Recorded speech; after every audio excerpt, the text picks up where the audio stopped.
in 2021. Boom, boom, boom, boom, boom, boom, boom, boom, boom, boom. Okay, so what we have going on here is the ring hilt off an Irish sword. The grip, which is half or more of a grip off a longsword I own, that I've replaced the grip on years ago, because this grip actually under the leather is plywood. I've never seen some idiot try that before, but Windlass did. Although this is another piece off that cheap flea market Japanese, it was actually a Tachi, that I use the parts, the guard of, and other parts to make my Korean sword and a couple other things, I guess. And this is, I don't know, it's not quite Viking era, but I think that's what it's supposed to be doing there. And you'll see this, a guard just like this later on too. There you go. So I like the aesthetics of the sword. You'll see when I pull it out. But there were, in pre-Viking times, Romans had them and some of the pre-Viking tribes did, ring-hilted swords. Although those rings were made from the pommel. So they wouldn't have had, I mean, not pommel, but the tangs. The tang would have been running through it. That's why I blacked this out to kind of hide it a bit, I guess. Now here's an interesting trick for you. The pommel used to twist sometimes, no matter how tight I would do it, because this is technically a threaded tang. Threaded. So I took a leather washer there, and a leather washer there, and the compression with the leather and the screws has now meant that pommel has never budged. Slightly thicker at the bottom of the top. Interesting. I would have done it the other way around, but what do I know? So let's take it out and look, shall we? These two replicas are made by Wolfland. And here we have the Frankensword with this later cut and thrust style blade. Yeah, got that diamond cross section. And where does it balance? Pretty far out, actually. Kind of more so than you'd expect. Right about there. Often you notice it's about the same distance on a lot of my swords. Seems to be the Windlass balance point. I don't know. It does have this. Can you see it? Stitching. Yes, that's. So I usually put the stitching towards the true edge of the sword, the long edge, because it helps me feel where the edge is, and I find that it just adds a little bit of grip when I'm doing finger work. I like it. Some people like it on the back. Whatever.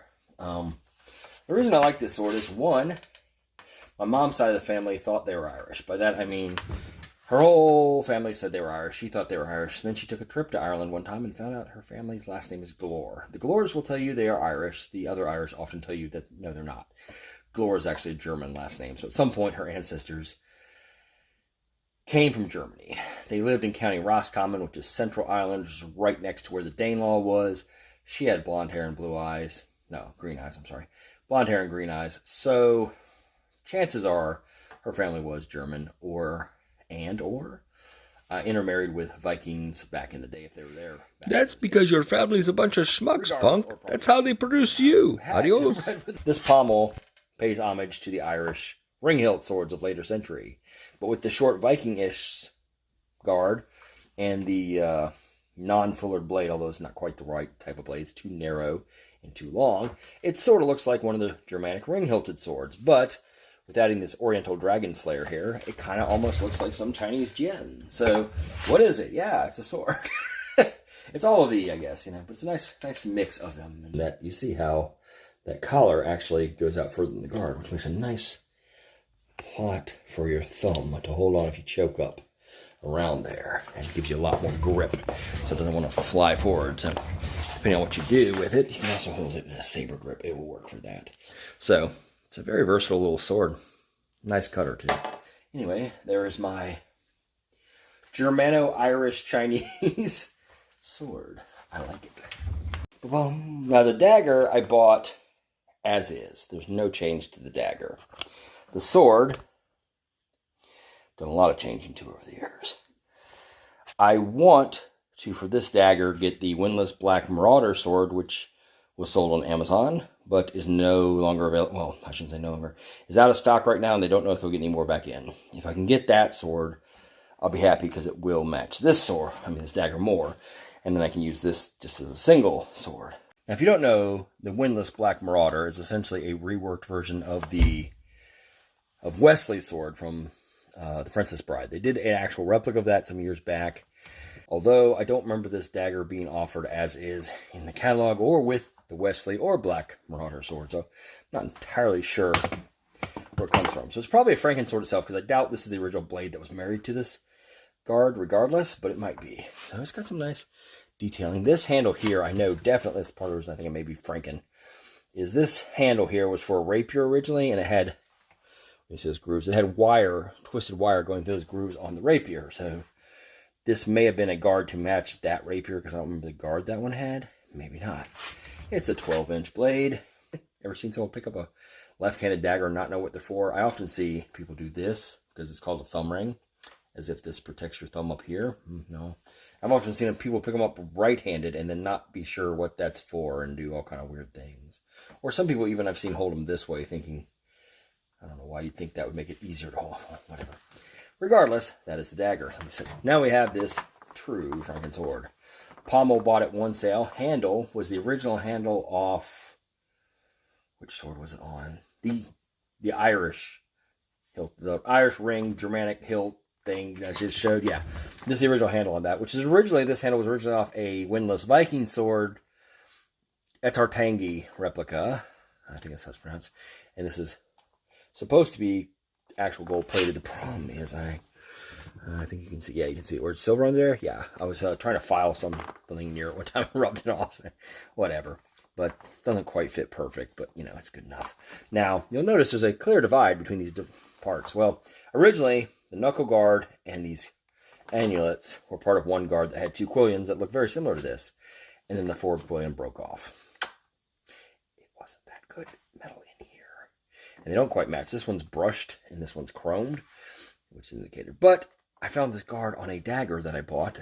You know, obviously a sword guard, not a dagger guard. So I switched it around, obviously. And what I resulted in was this. Now the blade itself, I don't know what it is, because I bought it at a museum replica clearance sale for maybe 20 bucks. At the time, it had a very rounded point. I reshaped that with a file. And it is obviously a thin, later period European blade. Likely mounted to an army, not an army, but a side sword, because it is fairly thin. I don't think it'd probably be an army sword, but whatever. So what I did was I took the guard, and then the original guard I sawed in half using a Dremel. I did a video on that years ago. You can look that up.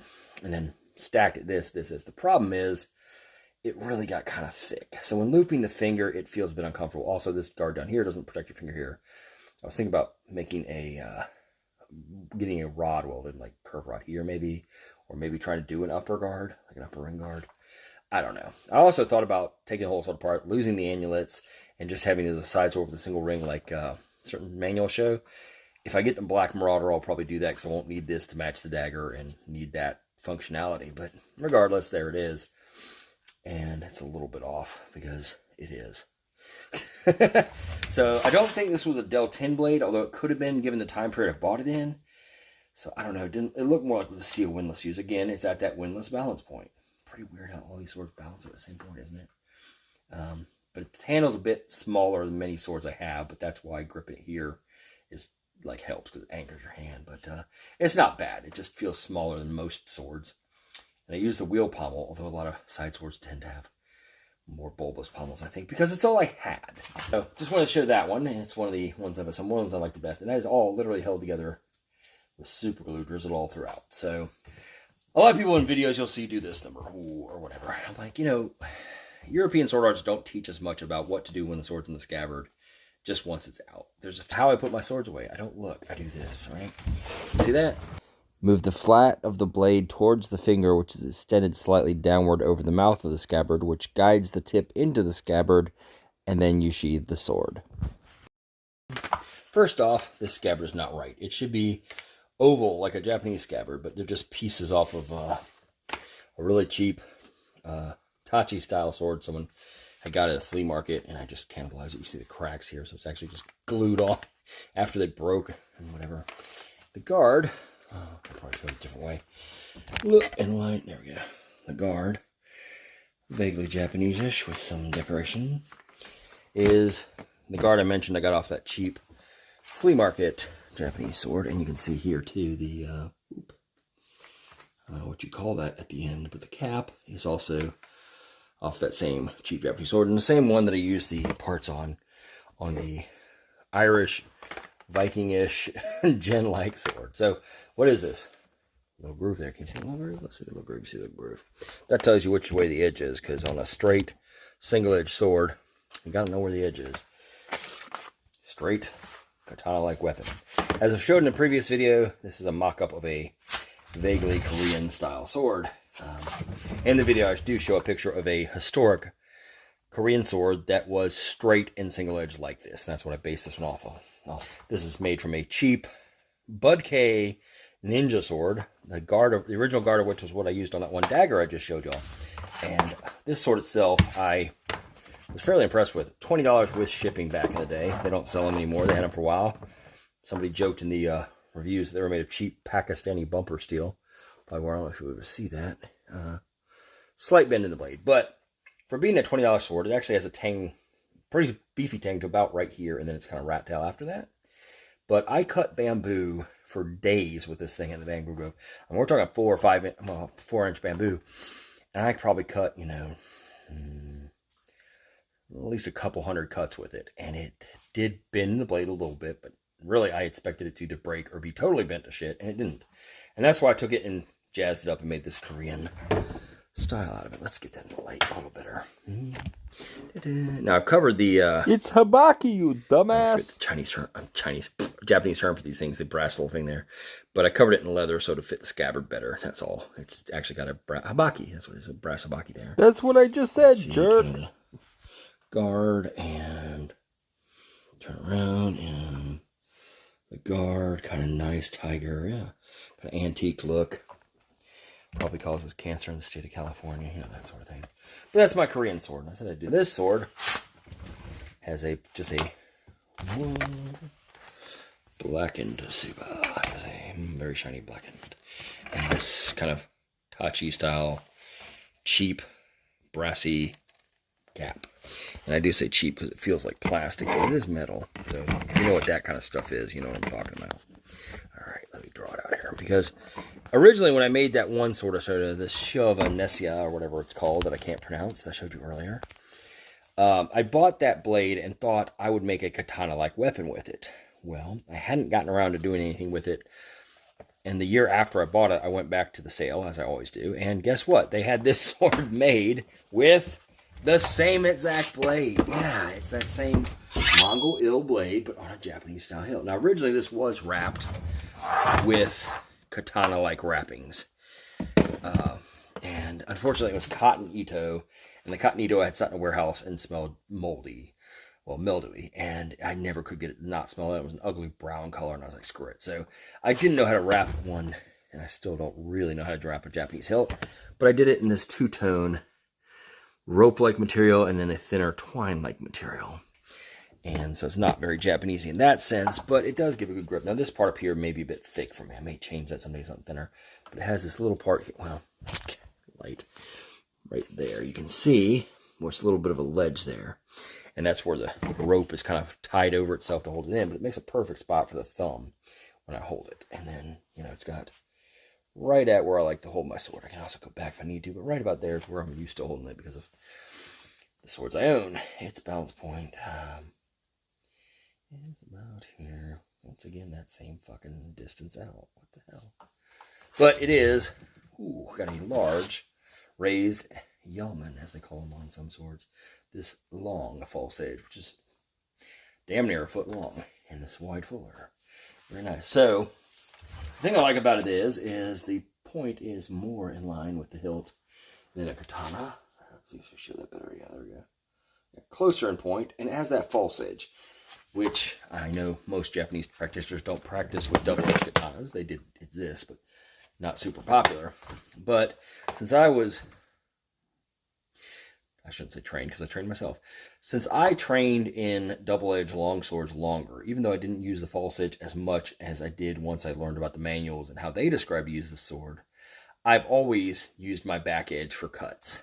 Mostly, you know, cuts where I come up from below to hit someone behind their guard or whatever. So I've always used, even in my early days of swordplay, the false edge quite a bit. And so with a katana or any other single-edged sword, I've always kind of felt a bit limited, you know? Like, I kind of want to make these cuts that I can't. But this is a Japanese-style sword, sort of. It has an Asian-style blade, pretty much. And it does have a good false edge I can use. So it to me, feels more natural than a katana, and I like it. But it is more European, and it's wide and thin, and has more flex. So, kind of best of both worlds, or worst of both worlds, depending on what you like. Alright, let's move on. Close to home stretch on all these swords. Well, this one, is it a sword? Is it a short spear? I consider it a short spear, very short. Shorter than most Zulu spears, but kind of similar. So let's take a look at that. Continuing our little shit show. This is a crappy scabbard with some red paint to make it look less crappy. Where you can see the blade through, it gives it a nice little shimmer. But you can tell by this cheap leather and red orangey thread that this is not good. Yes, no. But it does hold this incredibly nice blade. And by incredibly nice, I mean incredibly thin. Ooh, there it disappears. Yeah. And ridiculously sharp. Makes a nice little scrapey sound, actually. May need some touching up. Not quite as sharp as I thought it was. Feeling-wise, I mean, it still cuts like a beast, but... Okay, so the blade on it is... Careful, careful, careful. What is that? 18 inches! Pure death. Or maybe partial death, depending on where you stab somebody. Has the same black Suba, black-end Suba, that the Mongol ill hybrid Japanese sword I have is. Now this handle, okay, some of these I didn't explain.